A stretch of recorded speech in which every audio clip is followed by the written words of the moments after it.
یہ بالکل ہو جانے والی بات ہے، نہ سمجھیے گا جو ہسپانیہ میں ہوا تھا اور جو اب بوسنیا میں ہو رہا ہے وہ یہاں نہیں ہو سکتا، اس لیے کہ بھارت کے ہندو کا یہ ڈکلیئرڈ آبجیکٹو ہے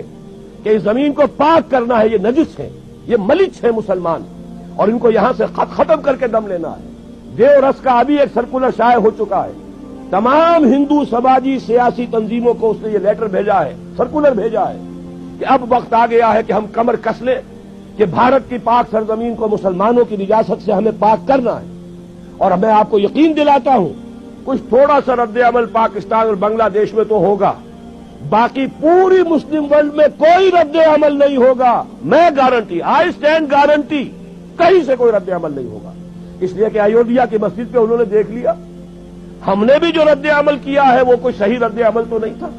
ہم نے مندر گرا دیا، کیا حاصل ہوا؟ بدنامی دنیا میں مول لے لی، دینی اعتبار سے بھی غلط اور دنیاوی اعتبار سے بھی غلط، فائدہ کچھ نہیں، نقصان ہی نقصان۔ لیکن یہ کہ بنگلہ دیش میں ہو گیا، پاکستان میں ہو گیا، باقی پوری دنیا میں کسی نے یہ بھی نہیں کہا کہ یہ دوبارہ مسجد بن جانی چاہیے ورنہ ہم اپنے تجارتی تعلقات ختم کر لیں گے۔ سفارتی تو بہت دور کی بات ہے، کوئی الٹیمیٹم وار تو بہت دور کی بات ہے، تجارتی تعلقات ختم کرنے کی بھی کسی ایک مسلمان ملک نے دھمکی نہیں دی۔ تو انہوں نے نبض دیکھ لی ہے کہ غیرت نام تھا جس کا گئی تیمور کے گھر سے، اور اگر بھارت میں یہ کچھ ہو گیا تو آپ یہ جان لیجئے بھارت کے جو عزائم ہیں، میں نے یہ چیزیں لکھی ہیں، پچھلی جمعے کو چھپ چکی ہیں،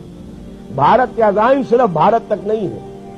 پراچین بھارت جس کے احیاء کا وہ خواب دیکھ رہے ہیں، اس میں افغانستان سے لے کر انڈونیشیا تک یہ تو ان کا ٹیریٹوریل کلیم ہے،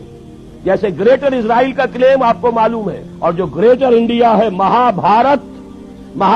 افغانستان سمیت، افغانستان سے شروع ہو کر اور انڈونیشیا یہ تو انڈیا اس کے نام کا جز ہے، اس اعتبار سے یہ تو ٹیریٹوریل ایسپیریشنز ہیں۔ جہاں تک ان کا تجارتی اور معاشی دباؤ ہے وہ ایران اور عرب کو بھی اپنا حصہ سمجھتے ہیں، زون آف انفلوئنس سمجھتے ہیں، اور یہ زون آف انفلوئنس اب تقسیم ہوگا اسرائیل میں اور بھارت کے درمیان۔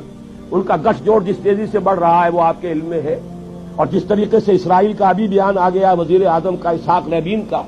کہ یہ جو ہے کشمیر کا جہاد بھی ہو سکتا ہے کامیاب ہو جائے، وقت پر اب اپنی ہمت جو ہے اس کو پورے طریقے سے کمر ہمت کس لو، اور مسلم فنڈامنٹلزم کو ختم کرنے کے لیے ہم سب کو جو ہے we should join hands to finish up with this